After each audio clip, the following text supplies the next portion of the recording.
भाई आज की इस वीडियो के अंदर अपन बात करने वाले हैं तैयारी करने वाले हर स्टूडेंट की एक कॉमन समस्या के बारे में, जो कि क्या है सर, मॉक्स में मार्क्स स्टक हो गए हैं, क्या करूं। वीडियो चाहे 2x स्पीड पर देख लेना, लेकिन पूरी देखना, क्योंकि इस वीडियो के अंदर मैं एक एक सब्जेक्ट की बात करूंगा, उसमें भी छोटे छोटे एक एक पॉइंट की बात करूंगा, जिनको कंसीडर करके आप अपने मॉक्स के अंदर जो मार्क्स है उनको 15 to 20 मार्क्स एटलीस्ट बढ़ा सकते हैं। आ जाओ शुरुआत करते हैं। सबसे पहले तो एक चीज आपको ध्यान रखनी है कि मॉक्स लगाने से पहले प्रीवियस ईयर पेपर पूरे करें। बहुत बच्चे क्या होते हैं, भी 50% सिलेबस पूरा हुआ है, 60% सिलेबस पूरा हुआ है और मॉक्स देने शुरू कर दिए। भाई previous year paper real test होते हैं कि आपके कितने मार्क्स आएंगे। मॉक्स इजी मुश्किल बनाए जा सकते हैं, तो पहले प्रीवियस ईयर को कंप्लीट करिए, उससे आपको एक कॉन्फिडेंस भी मिलेगा कि हाँ प्रीवियस पिछले साल यार ये पेपर आया था, इसमें मैं कट ऑफ के इतने पास हूँ।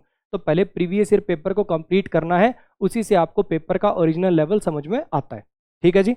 2018 से 21 तक के कर लीजिएगा, सीजीएल सीपीओ स्टेनो जिसकी भी आप तैयारी करें, उसी एग्जाम के पिछले 3 साल के आपको पेपर पहले लगाने हैं मॉक्स पर जाने से पहले। ठीक। दूसरी बात, बहुत बार बच्चे बोलते हैं सर मॉक्स में ना मार्क्स फ्लक्चुएट करते हैं। इस चीज को लेके बिल्कुल डीमोरलाइज होने की जरूरत नहीं है, सबके साथ होता है। ठीक है। मॉक्स कई बार जानबूझ के ज्यादा मुश्किल बना दिए जाते हैं ताकि आप लोगों को थोड़ा पेपर के लिए आप प्रिपेयर हो जाओ कि मान लो मुश्किल पेपर आ गया, उस दिन क्या करोगे भैया। या फिर दूसरा, कई बार कोर्स बेचने के लिए भी करे जाते हैं, क्योंकि होता क्या है, मॉक मुश्किल आएगा, मार्क्स कम आएंगे, बच्चा डिमोरलाइज होगा, साथ के साथ ऐड आ जाएगी फलाना कोर्स करिए, फिर बच्चों को ऐसा लगेगा शायद मेरे में ही कमी है, दोबारा कोर्स करता हूँ, तो उसके लिए भी किया जाता है। तो उससे बिल्कुल डिमोरलाइज मत होइए।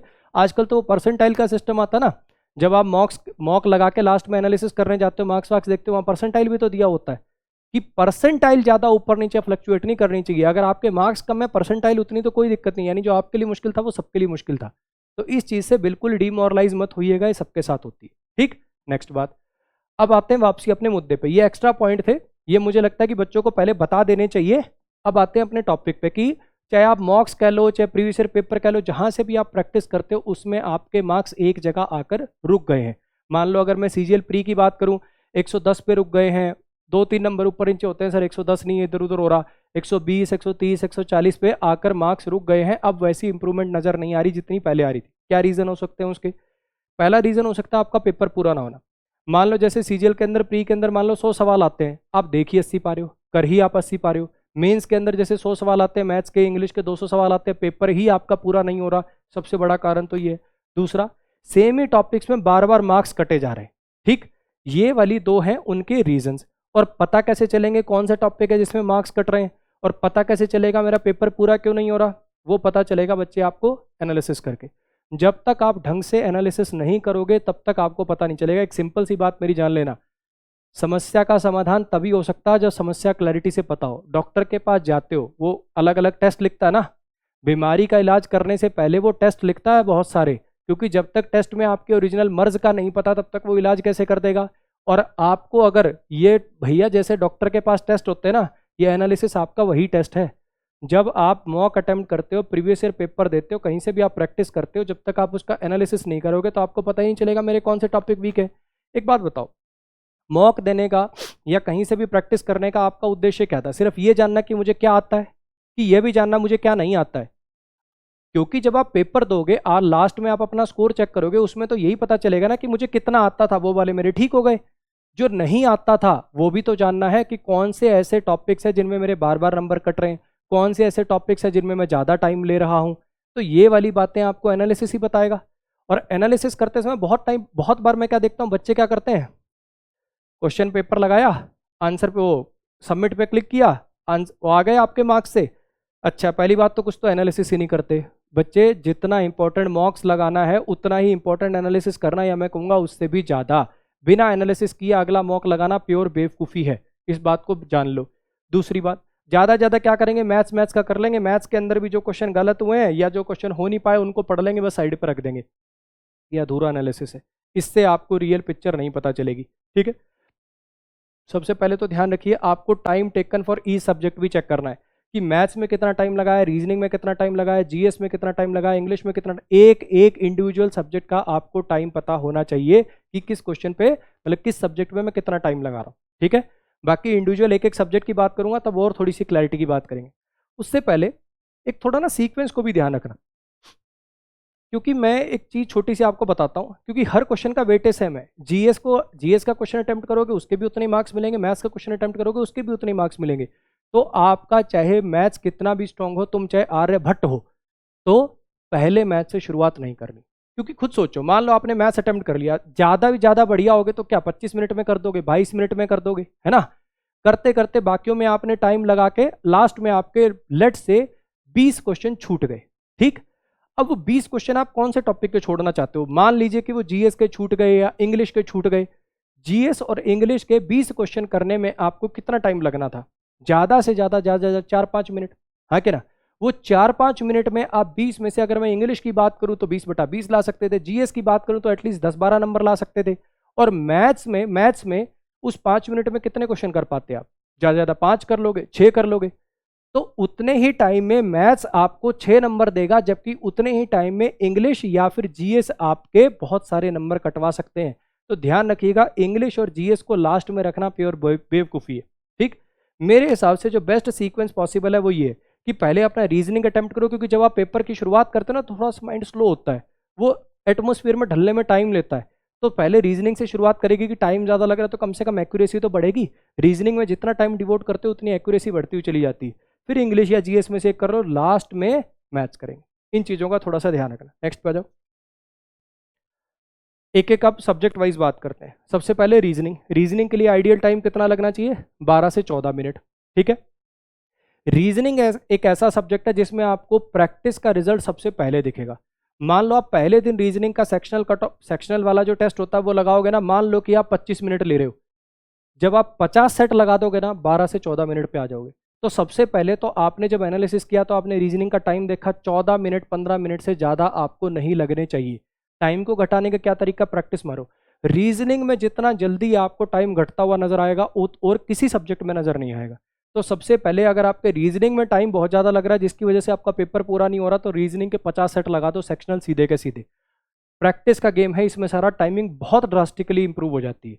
अगली बात, अगर आप नंबर कटने की बात करोगे तो ये वाले टॉपिक्स में आपके नंबर कट रहे होंगे मेनली रीजनिंग के अंदर। सीरीज में, सिलोलिज्म में, कैलेंडर में, क्लॉक में, काउंटिंग फिगर्स में, बाकी क्वेश्चंस आपके हो रहे होंगे। सीरीज और सिलॉग्स ये मांगते हैं भाई प्रैक्टिस भयंकर वाली प्रैक्टिस मांगते हैं। तो इनके कम से कम 300, 400, 500 सवाल जब तक आप नहीं लगाएंगे तब तक ये आपको क्लिक होनी शुरू नहीं होंगी, इनमें टाइम नहीं घटेगा। और ये वाले जो हैं ये मांगते हैं ट्रिक्स को बिल्कुल ऐसे नसों में उतार देना। कैलेंडर, क्लॉक और काउंटिंग फिगर अगर आप वहां पे वो बैठ के कर रहे हो ना, सोच रहे हो कि अच्छा इधर 12:30 दिख रहा है, 12:20 दिख रहा है, तो मिरर इमेज में इधर कितना दिखेगा, इतना टाइम नहीं है भाई वहां पे। वो जो सीधी सीधी तेरे को ट्रिक बताई, इसमें से माइनस करके निकाल लिया कर सीधा, उससे कर भाई इसको। कैलेंडर में जो सीधी तेरे को ट्रिक बता रखी है उनसे कर ले। काउंटिंग फिगर में जो सीधी तेरे को ट्रिक, वहां बैठ के मत गिनने लगी ट्रायंगल 1 2, अच्छा एक ये बन गया, नहीं होगा, वैसे पेपर पूरा नहीं हो पाएगा, क्योंकि टाइमिंग ही तो इतना खा जाएगा रीजनिंग में, लास्ट में तेरे क्वेश्चन छूटेंगे। तो इनमें आपको जो ट्रिक्स बताई हैं क्लासेस के अंदर, जो आपको फॉर्मूलाज याद है, उन पे कमांड बनानी है बढ़िया। और इन 2 टॉपिक्स पे भैया बहुत ज़्यादा प्रैक्टिस करनी, इसका ध्यान रखिएगा। नेक्स्ट पे आ जाइए, जीएस। इसके लिए आइडियल टाइम है बच्चे 4 से 5 मिनट। सबसे पहले तो भैया इसका सिलेबस ही इतना ब्रह्मांड जितना है कि उसको कवर कैसे करें। नोट्स बहुत बच्चों को देखो लूसेंट से भी पढ़ लेते हैं, एनसीईआरटी से पढ़ लेते हैं, पढ़ने वाले तो सब जगह से पढ़ लेते हैं, देखो अपनी अपनी चॉइस होती है। मुझे थोड़ा सा यार ये बोरिंग लगते थे, लूसेंट वगैरह खोलते नींद आने लग जाती थी, तो मैं नोट्स प्रेफर करता था। जो भी टीचर मुझे ठीक ठाक लग रहे हैं, जिनका पढ़ाने का तरीका ठीक है, नोट्स बढ़िया साफ साफ से मिल गए, तो उनके नोट्स से अपन पढ़ लेते थे, ठीक है। अच्छा, फिर जैसे ही मान लो कोई टॉपिक मैंने कवर कर लिया, फॉर एग्जांपल पॉलिटी के सारे मेरे नोट्स कवर हो गए, तो पॉलिटी के सिंगल पॉइंटर ऑब्जेक्टिव ल्यूसेंट करके आती है, ऑब्जेक्टिव की किरण भी आती है शायद, लंबी मोटी वाली ल्यूसेंट नहीं, थ्योरी वाली नहीं, सीधे सीधे क्वेश्चन वाली, कि पॉलिटी के सारे क्वेश्चन, पॉलिटी के 1500 क्वेश्चन लो एक जगह पटक रखे, तो सीधा सीधा उससे मैंने प्रैक्टिस कर ली। कुछ ना करने से मतलब कुछ ना करने से कुछ कर लेना ही बेटर होता है। ध्यान रखना कि अगर मान लो कि भैया नोट्स पढ़े बोर होके छोड़ ही दिया, उससे अच्छा तो फिर वीडियो ही देख लेता यार, रिकॉर्डेड कोर्स कर ले, किसी साथ 2x स्पीड पे कर ले। ये मत करिए कि छोड़ ही दिया बोर होके जीएस को, ठीक है, बड़ा इंपॉर्टेंट है आजकल, ये ध्यान रखना, इसके बिना सिलेक्शन होगा नहीं, क्योंकि मैथ्स, इंग्लिश, रीजनिंग में तो सब स्कोर कर रहे हैं, मेन जो गेम चेंजर है वो यही बन गई है आजकल। अगली बात, पेपर में अटेम्प्ट करते वक्त ध्यान रखना 100% रूल का। हमारे गुरुजी क्या करते थे, 100% रूल लगाना। 100% रूल का मतलब क्या है, क्वेश्चन पढ़ा, आंसर आता है टिक कर, नहीं आता आगे बढ़, वहां पे बैठ के सोचने से कुछ नहीं होने वाला। मैथ्स में टाइम लगाते हो क्वेश्चन सॉल्व होता है, रीजनिंग में टाइम लगाते हो सीरीज वगैरह बनती है, इसमें चाहे 10 घंटे बैठा रहे वो सवाल का जवाब तुझे आने नहीं वाला, कहीं वहां बैठ के सोचा अच्छा वो शायद वो, कुछ नहीं होगा उससे, टाइम खराब होगा प्योर। तो ध्यान रखिएगा इसके अंदर आपको 100% रूल लगाना, क्वेश्चन आता है तो टिक करिए वरना सीधे सीधे आगे बढ़ जाइए। ठीक, अगली बात, कुछ टॉपिक होंगे आपको जीएस के टीचर्स ने बता रखे होंगे जिनका सिलेबस लिमिटेड सा है, जैसे पॉलिटी हो गया, बड़ा छोटा सिलेबस है, इसका कवर किया जा सकता है, इसको 2-3 क्वेश्चन फंस जाते हैं।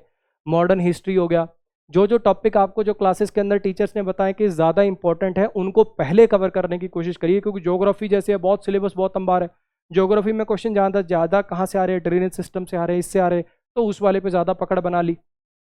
करंट अफेयर्स के लिए मैगजीन वगैरह करिए भाई, है ना।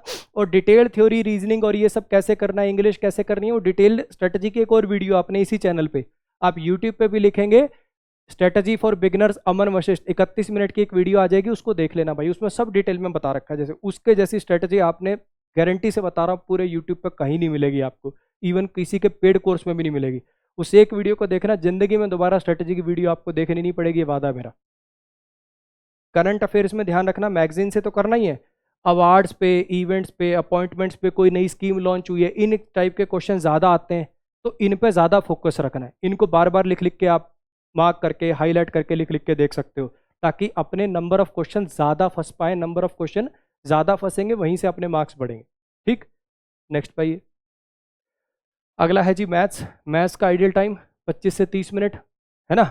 वैसे अब मैं मेरे हिसाब से लिख रहा हूँ कि मेरा मैथ्स थोड़ा सा हल्का था तो मैं 25 से 30 मिनट लिख रहा हूँ, मैथ्स का टीचर कहेगा 20 से 25 मिनट, तो मैं मेरे हिसाब से थोड़ा सा लिख रहा हूँ, वो हल्का फुल्का आपका जो सब्जेक्ट कम ज़्यादा हो उस हिसाब से वेरिएशन हो सकती है। मुद्दा ये कि पेपर पूरा होना चाहिए, ठीक है, किसी का एक सब्जेक्ट ज़्यादा स्ट्रॉन्ग है दूसरा वीक है तो 4-5 नंबर इधर उधर कर सकते हो।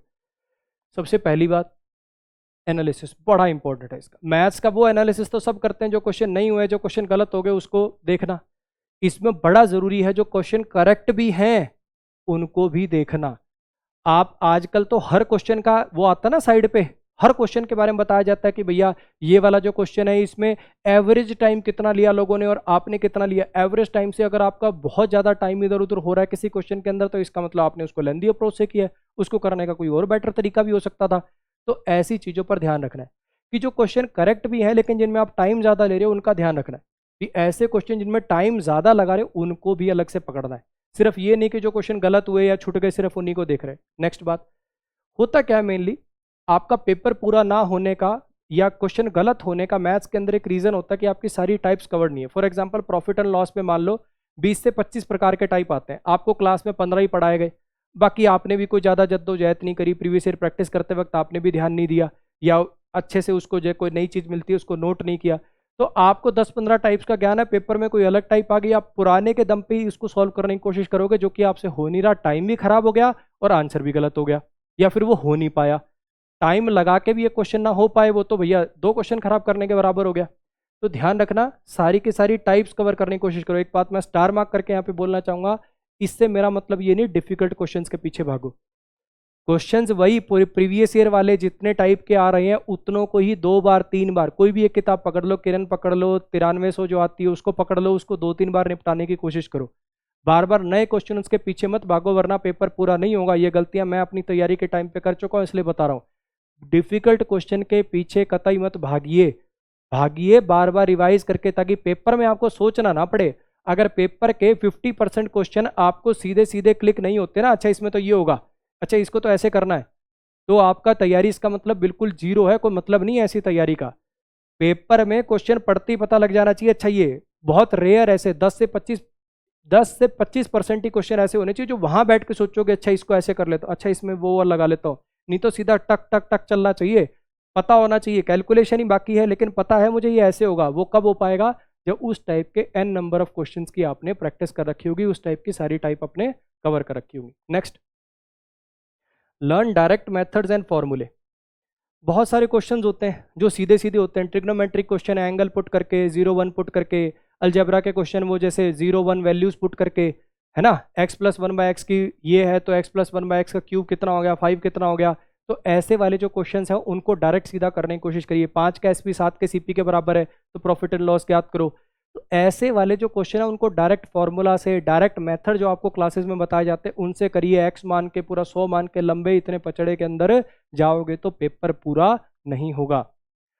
ट्रिग्नोमेट्री के, इनके अपना ज्योमेट्री के, मेंसुरेशन के, उनके फॉर्मूलाज बिल्कुल टिप्स पे होने चाहिए। वहां बैठ के फॉर्मूला याद करने में 2 मिनट लगा दिए तो फिर पेपर कैसे पूरा होगा। इन चीज़ों पर कमांड बनानी। कैलकुलेशन तो देखो नीड ऑफ द आवर है, वो तो भैया आपको स्ट्रॉन्ग करनी ही पड़ेगी। आजकल पेपर कैलकुलेशन की तरफ ज़्यादा जा रहा है। सॉल्व थ्रू ऑप्शंस, ऑप्शन के थ्रू जैसे होता ना पाई वाले क्वेश्चंस के अंदर 11 का मल्टीपल देख लिया, ये देख लिया, इस टाइप की चीज़ें थोड़ी थोड़ी लगाने की कोशिश करिए। इनसे अगर 4-5 क्वेश्चन में भी टाइम बचता है तो आगे बाकी क्वेश्चंस पे अपन ज़्यादा टाइम लगा पाते हैं। अप्रॉक्सीमेट वैल्यू का बड़ा इंपॉर्टेंट रोल हो गया आजकल। ऑप्शन को अप्रॉक्स वैल्यू से कर देते हैं, अच्छा ये वाला तो आएगा, इसके अप्रॉक्स आसपास घूमेगा, उसको यूज़ करना शुरुआत करिए। कि मान लो आपके पास 5 ही मिनट बचे हैं, 10 क्वेश्चन बचे हुए हैं, तो सारे तो सॉल्व कर नहीं पाओगे, तो अप्रॉक्सीमेट से जितना जल्दी हो सके क्वेश्चंस को निपटाइए ताकि अपना स्कोर बढ़ सके। ठीक, नेक्स्ट पाइए। सॉल्व क्वेश्चंस इन 2 पार्ट्स, बड़ा इंपॉर्टेंट है। बहुत बार आप देखोगे कि पेपर आप सॉल्व करने बैठे, तीसरे क्वेश्चन पे आपने 3 या 4 मिनट लगा दी। उस चीज़ से बचिए, उस चीज़ के चलते आपका पेपर पूरा नहीं हो रहा। मैं मानता हूं कि जब आप पेपर में बैठे होते हो ना तो बड़ा मुश्किल होता है एक क्वेश्चन छोड़ के आगे जाना, लेकिन बच्चे इसकी आदत डालनी पड़ेगी। आजकल जानबूझ के एक आध क्वेश्चन गलत कर देता है, जानबूझ के ऑप्शन में नहीं देता सही आंसर ताकि बच्चे का टाइम खराब हो। अब इस टाइप की टेस्टिंग भी तो होने लगी। और दूसरा रीजन वो 100 रुपये वाला धंधा तो तुम समझ ही रहे हो, है ना। क्वेश्चन गलत दोगे, बच्चा चैलेंज करेगा। जितने बच्चे पेपर दे रहे हैं 50% लीस्ट उसका चैलेंज करेगा, उसको 100 से मल्टीप्लाई करोगे, वो करोड़ों में है नंबर, वो उसका भी तो गेम है। तो समझने की कोशिश करिए कि पेपर को आपको 2 फेज में अटेम्प्ट करना पड़ेगा। पहली बार में जितने आपको सीधे सीधे आंसर आते हैं, अच्छा इसको ऐसे करते हैं, अच्छा इसको 0 पुट करके करेंगे, अच्छा इसको सीधे सीधे जिस टाइप के आपने पहले कवर कर रखी है, आपको पता है क्वेश्चन पढ़ते ही है तो बड़ी आसानी से हो जाएगा, उसको कवर करिए। सेकंड गो में फिर दूसरे क्वेश्चन को लपेटिएगा। कहीं ऐसा ना हो कि आपने ऐसे किसी क्वेश्चन पे ज़्यादा टाइम खराब करा दिया और आपके जो 2-2, 3-3 सेकंड में होने वाले क्वेश्चन थे वही छूट गए।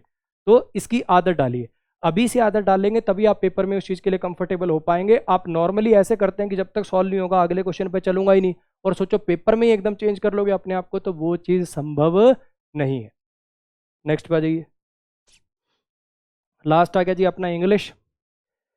10 से 12 मिनट इसका आइडियल टाइम है, ठीक है। अब मैं इंग्लिश के लिए मैंने 10 ही मिनट लिख दिया, अब मैथ्स वाला इंग्लिश के लिए 13-14 मिनट लिख देगा, तो अपने हिसाब से उससे कर लेना, ठीक है। बात करें सबसे पहले वोकैब में, अगर नंबर कट रहे हैं तो वोकैब के अंदर सबसे पहले आपको टारगेट करना है ईडियम्स और वन वर्ड पे। इनका सिलेबस लिमिटेड है और इनके वेटेज ज़्यादा है कंपैरेटिवली। अगर सारे एंटोनिम सिनोनिम का वेटेज मिला लूँ और इन दोनों का ही वेटेज मिला लूँ तो उससे ट्रिपल वेटेज है इसका, और इनका सिलेबस लिमिटेड है, उसका अंबार है। तो ध्यान रखिए ईडियम फ्रेजेस और अपना वन वर्ड पे पहले फोकस करिए, पहले इनको कवर करिए जितने हो सके। कोई भी किताब से जिससे भी आप कर रहे हो, मेरी वाली वोकैब प्रो से कर रहे हो, चाहे ब्लैक बुक से कर रहे हो, चाहे केडी कैंपस वॉल्यूम 2 से कर रहे हो, किसी से भी कर रहे हो, उसे एक किताब में पहले इनको टारगेट करिए। अगली बात, ये 2 टॉपिक है जो सीधे सीधे तो आपको नहीं नजर आते, लेकिन ग्रामर में, क्लोज टेस्ट में फिक्स ये अपना फ्रेजल वर्ब और फिक्स प्रीपोजिशन ये घुसे रहते हैं। फिलअप में मिल जाएंगे, क्लोज टेस्ट में मिल जाएंगे, है ना। तो इनके लिए अलग से एक डायरी बना लो भाई। जब तक इनसे भागोगे तब तक देखो दिक्कत रहेगी। आप सोचो कि कोई फिक्स प्रीपोजिशन के लिए कोई टीचर ऐसा प्रकट होगा, ओम भीम क्लीम स्वाहा कर देगा 2 वीडियो में और तुम्हारे होने लग जाएंगे, नहीं, डायरी बनानी पड़ेगी। इसके साथ ये प्रीपोजिशन आती है, इसके साथ ये आती है, सेंटेंस बना बना के याद करना पड़ेगा, और कोई तरीका नहीं है। इसी चैनल पे मैंने 150 फिक्स प्रीपोजिशन की एक वीडियो बनाई थी, उसको देखो, उसमें जैसे पढ़ाया है वैसे ही अपनी डायरी बनानी शुरू कर दो। 150 तो वहां से याद हो जाएंगी, वो कैटेगराइज्ड मैनर में भी है, बाकी जितना जल्दी डायरी लगा लोगे उतने अच्छे रहोगे। सेम बात फ्रेजल वर्ब के लिए, ना इनकी कोई ट्रिक होती है, ना इनके कोई नेमोनिक्स बनते हैं, call in, call out, call for, क्या नेमोनिक्स बनाऊंगा इसके। तो भैया इनको डायरी बना के ही याद रखना पड़ेगा, और अच्छा खासा वेटेज होता है, घुसी होती है अलग अलग टॉपिक्स के अंदर। तो ये वोकैब का ही पार्ट मान के आपको बता रहा हूँ, इन पे पकड़ बनाइए, डायरी बना लीजिए, भागिए मत इन टॉपिक से। प्रीपोजिशन अकेला 12 नंबर देगा आपको, ओवरऑल देख लेना। प्री प्लस मेंस मिला के इंग्लिश में प्रीपोजिशन 12 से 13 नंबर देगा आपको, इस पे कमांड बना लो। क्लोज टेस्ट में जिनके नंबर कटते हैं, पहली बात तो ये है कि क्लोज टेस्ट में अगर आपका एवरेज स्कोर 8 है, यानी 10 नंबर का क्लोज टेस्ट लगाते हो, कभी 7 आ गए, कभी 9 भी आ गए, है ना। अगर एवरेज स्कोर आपने पिछले 10 क्लोज टेस्ट का आपका एवरेज स्कोर 8 है तो ये बहुत अच्छा स्कोर है, कतई डिमोरलाइज मत हो। ये बड़े से बड़ा टीचर बिठा दो, 9 से ऊपर एवरेज नहीं आएगी उसकी। समझ में आई बात। क्लोज टेस्ट होता है grammar plus vocab plus RC का रियल टेस्ट, सब कुछ लगता है इसमें। तो तीनों चीज़ों पे जब कमांड होती है तब जाके क्लोज टेस्ट के अंदर बढ़िया नंबर आने लगते हैं। तो अगर आपका एवरेज स्कोर 8 है तो बहुत ही अच्छा स्कोर है, कतई डिमोरलाइज मत होइए। अगली बात, अगर क्लोज टेस्ट के अंदर नंबर भैया एवरेज स्कोर जो है 5 आ रहा है, 6 आ रहा है, तो फिर अलग से क्या करूँ? इसका मतलब बच्चे आपको रीडिंग पे काम करना पड़ेगा। रीडिंग करेंगे, वो कैब की डायरी बनाएंगे, वो मैंडेटरी है। आप सोचोगे रीडिंग के बिना पैसेज PQRS क्लोज टेस्ट हो जाएंगे, तो बच्चे नहीं होंगे। किसी टीचर से 50 टीचर से 50 बार 50 साल तक कोचिंग ले लो, नहीं होगा। जब तक खुद रीडिंग नहीं करोगे तब तक बात नहीं बनेगी। साइड बाय साइड अगर ये बहुत ही ज़्यादा कमज़ोर है तीनों पोर्शन, तो प्रीवियस ईयर पेपर के स्पेशली ये लगाना शुरू कर दो। बैंक के चाहे किसी के भी आपको पेपर मिलते हैं, ज़्यादा बैंक के तो PO VO के तो मत लगा लेना, बहुत ज़्यादा लेवल का डिफरेंस हो जाता है उसमें। क्लर्क वाले उठा सकते हो, कोई भी मॉक लगाओ उसमें। मतलब अगर लेट से कि पूरा पेपर सॉल्व करने का मन नहीं है, तो इनका अलग से उठा लो। ऐसी कोई क्लोज टेस्ट वगैरह की या कोई अलग से भी आपको बुक वगैरह मिलती है किसी स्टेशनरी पे, तो उसको भी लगा सकते हो। कहने का मतलब जिसमें सिर्फ क्लोज टेस्ट ही हो, किसमें सिर्फ PQRS ही हो, अगर ये पोर्शन ज़्यादा ही कमज़ोर है तो उसको निपटा लो। ठीक, अगला ध्यान रखिएगा, क्लोज टेस्ट वगैरह के लिए एलिमिनेशन बड़ा इंपॉर्टेंट है। बहुत बच्चे क्या होते हैं, मान लो 4 ऑप्शन है, 4 ऑप्शन है, चारों को देखे जा रहा है पेपर में बैठ के, चारों ही सही लगने लग जाएंगे 2 मिनट के बाद। जितना जल्दी हो सके ग्रामर के बेस पे, वोकैब के बेस पे, कॉन्टेक्स्ट के बेस पे एलिमिनेट कर दिया तो उसको दोबारा मत देख। दूसरी इंपॉर्टेंट बात, जब आप उसको देख रहे हो, मान लो आपको 2 का मीनिंग नहीं भी आता, लेकिन एक वर्ड है जिसका आपको मीनिंग आता है, वो कॉन्टेक्स्ट के हिसाब से ठीक बैठ रहा है, ग्रामर के हिसाब से ठीक बैठ रहा है, तो उसको टिक कर आगे बढ़, उस क्वेश्चन पे फंस मत। अगर तूने उसको पढ़ लिया है, चाहे 2 का तुझे मीनिंग नहीं आता, 1 फिट बैठ रहा है ना, उसका मीनिंग तुझे आता है ना, ग्रामर हिसाब से सही है ना, टिक कर आगे बढ़, उस क्वेश्चन को छोड़ने का कोई पॉइंट नहीं है अब। ठीक, अगले नंबर कटते हैं बच्चों के सेंटेंस इंप्रूवमेंट में। सेंटेंस इंप्रूवमेंट में आप एनालिसिस करना, आपके क्वेश्चन वही गलत हो रहे हैं जिसके अंदर क्या है, ऊपर वाली स्टेटमेंट भी ठीक है फिर भी इंप्रूव करा रहा है, उन्हीं में मेनली आपके नंबर कट रहे हैं। तो उसको ध्यान रखना कि उसका क्या रीज़न है। उसका रीज़न है कि वो जो ऊपर बात लिखी हुई है उसी बात को कहने का कोई कंसाइज वर्जन नीचे दिया हुआ है, उसी बात को कहने का कोई बेटर वर्जन नीचे दिया हुआ है। आ रही है बात समझ में? जैसे होता क्या है वो, जैसे आपको सेंटेंस कराया था ना, mercury is only one of the metals, improvement करके कर देगा mercury is the only metal. Mercury is only one of the metals में भी दिक्कत नहीं है, लेकिन ये उसी बात को कहने का कंसाइज तरीका है, उससे बेटर तरीका है। ऐसे वो नो सूनर वाला था, no sooner did the thief saw the policeman then he started running, ऐसे करके। तो no sooner had the policeman seen करेगा कि भैया सूनर लगा हुआ है इसलिए पास्ट परफेक्ट लगाना बेटर है। तो ऐसी बातें कि ऊपर वाला भी ठीक है, लेकिन उसी बात को कहने का बेटर तरीका है, कंसाइज तरीका है, उससे ज़्यादा अच्छा तरीका है। ऐसे क्वेश्चंस पर कमांड बनाइए। ठीक, अगर आपको लगता है कि बात मीनिंग सेम है लेकिन ये उससे बेटर तरीका या छोटा तरीका उसी बात को लिखने का, तो उसको टिक करिए। ठीक, नेक्स्ट पाइए, don't change answers in English. English में ध्यान रखना भैया, चाहे आपके पास लास्ट में 5 मिनट बचे, 10 मिनट बचे मेंस के अंदर, चाहे प्री के अंदर बच गए, इंग्लिश में जो एक बार आपने आंसर लगा दिए, जो गट फीलिंग से आपने टिक कर दिया, उसको नहीं बदलते। मैं ये नहीं कह रहा कि कभी भी ऐसा नहीं होगा कि जो आपने बदला वो ठीक हो जाए, लेकिन ओवरऑल हमेशा घाटे में जाओगे। 10 क्वेश्चन के आंसर बदल के देख लेना, 10 में से 8 गलत हो जाएंगे, 2 ही ठीक होंगे। ओवरऑल हमेशा आपको घाटा ही पड़ेगा। इंग्लिश में कभी भी आंसर को चेंज मत करिए। बहुत तेज तेज बोल के कोशिश करिए पूरे स्पीड में, ताकि आपका टाइम भी ज़्यादा ना लगे। एक एक छोटे से छोटे पॉइंट पे मैं डिटेल के अंदर बात करूं। ठीक है जी, उम्मीद करता हूं कि वीडियो बढ़िया लगी होगी, और इन अगर सलाहों को इंप्लीमेंट कर दोगे बिल्कुल मन से, एक एक चीज़ को ध्यान से, 15 से 20 नंबर स्कोर लिखित में दे सकता हूं आपका जंप करेगा। एक एक चीज़ पे जो जो इसके अंदर बताई हैं उन पे काम करिएगा। और ऐसी कोई और भी ऐसी चीज़ है जो तैयारी से रिलेटेड आपको परेशान कर रही है, जिस चीज़ पे आप रुक गए हो, अटक गए हो, कोई बताने वाला नहीं है, गाइड करने वाला नहीं है, तो इसी वीडियो के नीचे कमेंट करिएगा। मैं कोशिश करूँगा आपकी समस्या का समाधान करने की। ठीक है, ये जो नया चैनल है अपना भैया, इसको सब्सक्राइब कर लो, वो जो लाइक बेल आइकन वगैरह जो होता है उसको देख लेना। यूट्यूब एल्गोरिदम के लिए सब चीज़ें ज़रूरी हैं भाई। अगर आपको मेहनत अच्छी लगती है, ये जो वीडियो के अंदर बातें बताता हूँ आपको लगता है कि बिल्कुल ऐसे बता रहा है जैसे सगा बड़ा भाई बताता हो, तो इस वीडियो को लाइक कमेंट और शेयर वगैरह कर दिया करो। ठीक है, मिलते हैं अपनी नेक्स्ट वीडियो के अंदर, तब तक के लिए थैंक यू सो मच।